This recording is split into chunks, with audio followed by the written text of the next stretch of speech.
Sleep Chief is having their 2-week Black Friday sale starting November 24th and going until December 8th.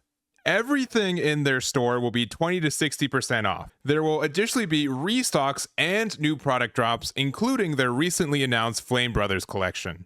So make sure to check it out and use my coupon code The Eggman for an additional 5% off on top of everything.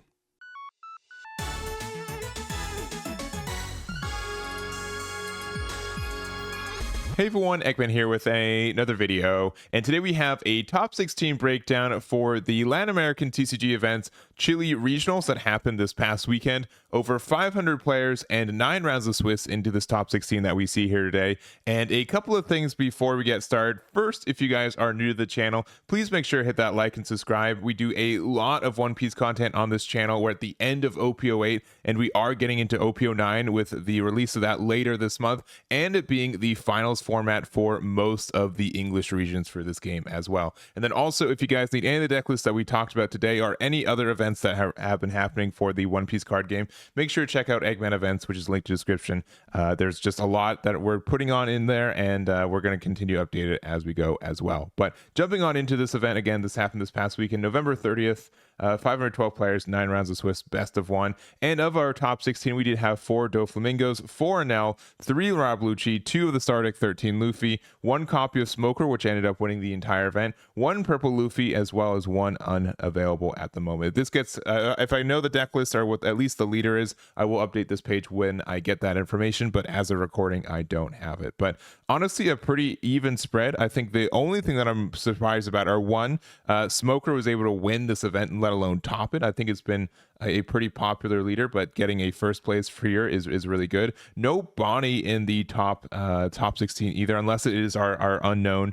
But that's generally, I'd say, like one of the 5 best decks in this game right now, so it is a bit surprising to see it not get in there. And then also purple Luffy, which I think started off at the beginning of this in format, at least in North America, is pretty strong, but most people have kind of walked away from it a little bit. I think it's going to get better in OP09, but right now I think a lot of people are just kind of waiting for that in general. But I am going to go over the top placing list for each one of these leaders. We're going to start off with our first place list, which we mentioned was Smoker, and I really do like this deck and kind of what it does. It's been kind of popular around the time where we did get our new Star Deck 13, or sorry, Star Deck support, which includes the Sengoku, which this just gets so much early advantage for us. Generally, I think that Smoker had a little bit of an issue with card draw and also just putting cards in our trash for free. So this Sengoku pretty much does both of those at the same time, which is really handy. Also, compared to something like Lucci, because you're doing a straight draw 3 instead of like searching for stuff off Spandine or something, it does mean that this helps you find your Gecko Morias or some of your non-searchable cards a little bit easier, which is really strong. And then the other thing, you can't talk about Smoker without talking about Tashigi. This card is just super cracked. It's very good, and they just really said, we want you to play Smoker, so we made this Tashigi card with it.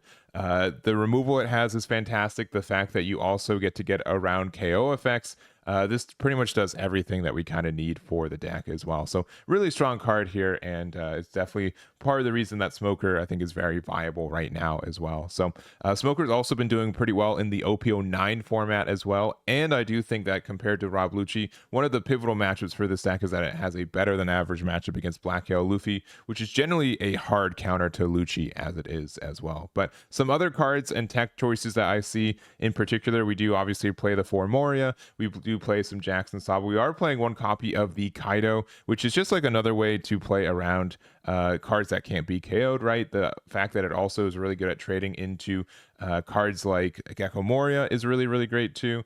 That's really strong for this deck in general, and just like the fact that you can use this to if you're at 10 Dawn, you can use a Smoker effect to give something -1 cost, and then Kaido's able to get rid of an 8 or less with that, which is really strong too. So generally speaking, other than that, I think this is a pretty standard list. We are running 3 copies of Kobe and then 1 copy of the Hina from Star Deck 6. I've been seeing more people bump this up to like 2 copies, and Kobe's been generally just like a backup way to get some removal on the back of our Gecko Moria turns, so you can play it off the Rebecca and use the reduction and stuff. So you can use like Smoker Effect for -1, you can use Helmeppo for a -3, and then your Kobe can get rid of a 7 or less. So that's generally pretty good. Or if you just use an Ice Age, you get the additional removal, but the additional card from hand from Kobe can be a little bit expensive at times too. But I do think it can be really good for getting some like late game removal a lot of the times too. So this is the build here. Congratulations to Felipe for winning with Smoker.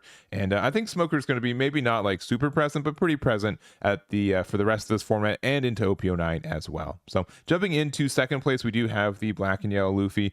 I will still contend that this is the best leader in this game right now. And this is Kevin's version of the build as it is. One new tech card that I've been seeing pop up a little bit more often is the Nami. So this is from Star Deck 14, blocker, and then also on play, if you have 6 or less cards in your hand and a character with a cost of 8 or more, get to draw 1 card. So generally speaking, there's a lot of situations where having a Nami or having a second Sabo out are pretty much the same in the way that if you're able to play Nami and then you play out the 2-drop Sabo off your 8-drop Moria, you're able to use the Sabo to give it blocker, and then also you get, not give it blocker, make it undestructible, right? You can't be KO'd. So being able to play that, play out the Sabo, being able to draw a card off the Nami and then draw 2, trash 2 is generally pretty good, and you get the same amount of defense as you normally would as Sabo. So you do miss out on a little bit more of the aggressive leaning possibility of playing like a Sabo and like a Luffy or something like that, but I think it's a really strong pick for some late game value, because you really kind of like lose out on cards in your hand. So being able to loop Nami with the Gecko Mori gets a lot of value for just getting that extra card draw, right? It means you just go like neutral for the turn, which is better than going -1 from having like pitch an extra card off the Luffy too. So other than that, I think that this deck has been pretty known for quite a bit. We are also playing the top end of the 2 copies of Kuzan, generally for Bonnie matchups, which I guess wasn't present as much for this tournament compared to others, but this can do a lot of damage against decks that kind of respect you and not give you, get you down to 0 life very quickly, so you can get some late game value with it. And then, obviously Kuzan with like Monkey.D.Luffy, just lets you pop most cards in the game right now, which is really strong. So I think this deck is still really good. It's going to be, I think it's going to be a little bit scary in OP09, because I think Blackbeard is a bit of a rough matchup at times, but I think it's just going to be present forever until anything changes with it. Mostly because I think 8-drop Moria works so well with this deck and in conjunction with the Sabo that's really hard to counter in a lot of ways. But this is Kevin's build for the for second place, and congratulations for their second place finish there. Next up, we've got Doflamingo. So this is Sebastian's third place copy of the deck.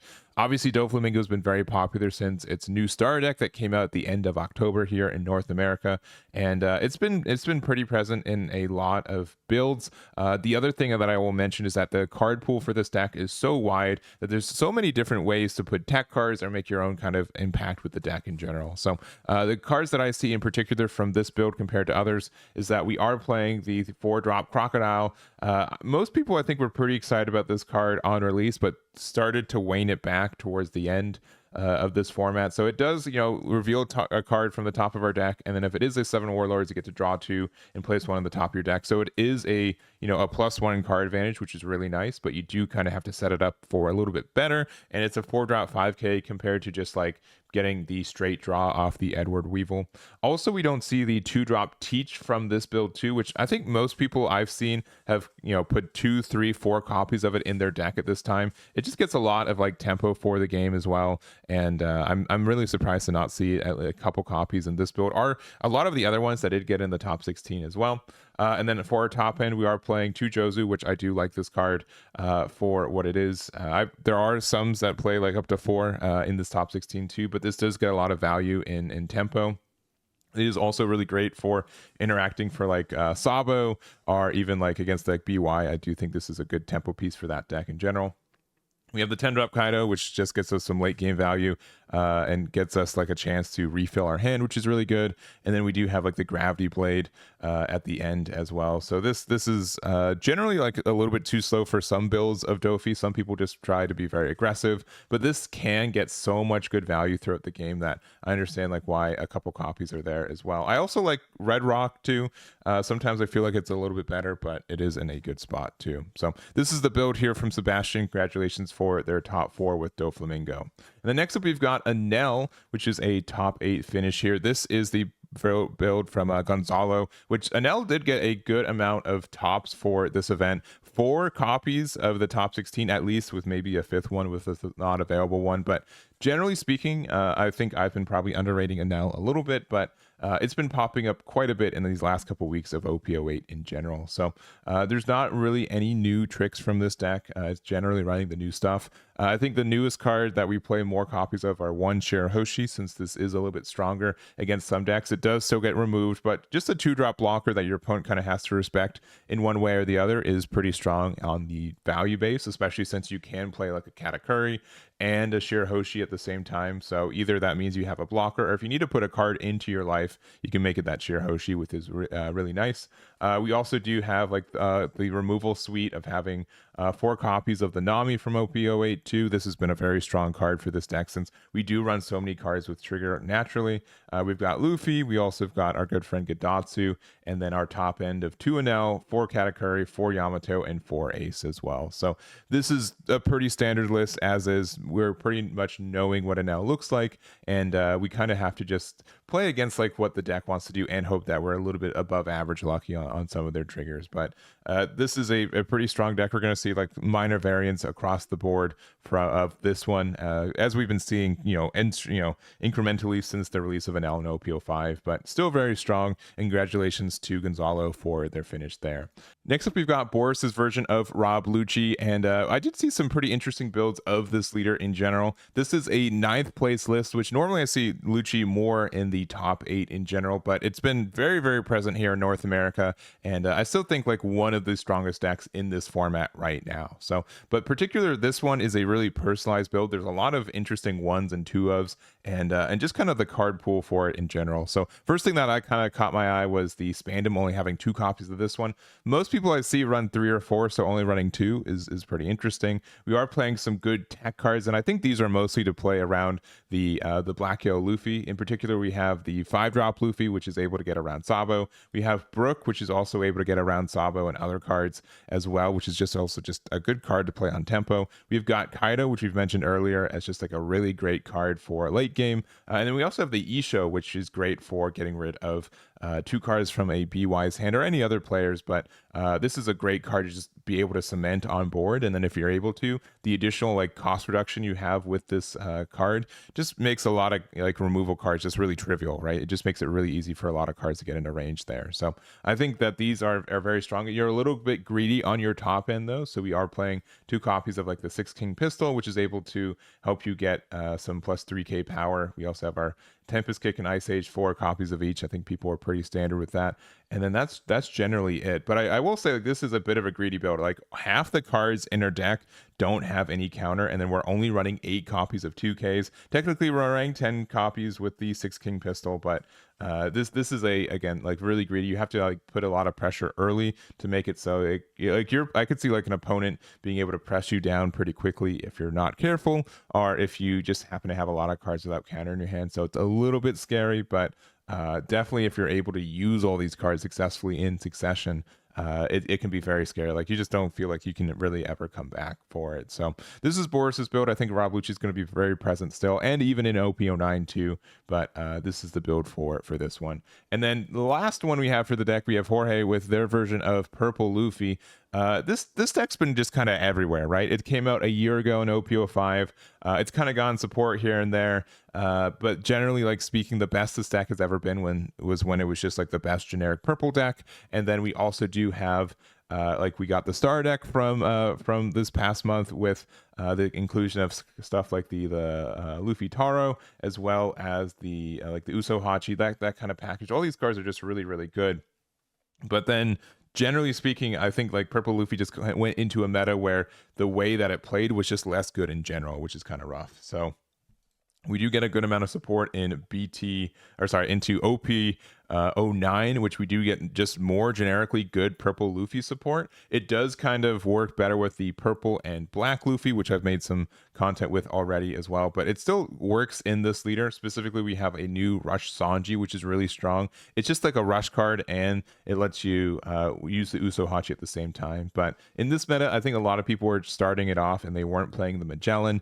This was a card that was really integral for the original builds of purple Luffy, and then they just kind of was like, oh, I have this whole package, I don't need Magellan anymore. And then you still definitely do. It's probably still one of the strongest cards in this deck, and there are just so many decks that are just so late game greedy that they can't really afford to lose that Dawn, and you get really capitalized for pressing that advantage for you. The issue is that we are also seeing decks like Doflamingo be very popular, where they really don't care about Magellan in a lot of ways, so that's a little bit scary for you.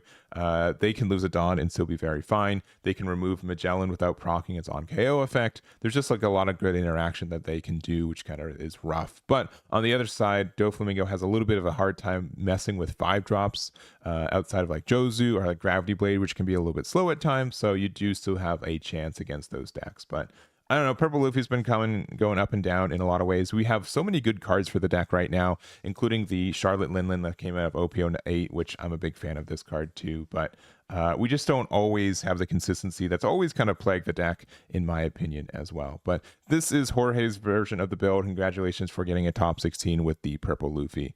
And that's going to be it, though, for this video. Hope you guys enjoyed this video.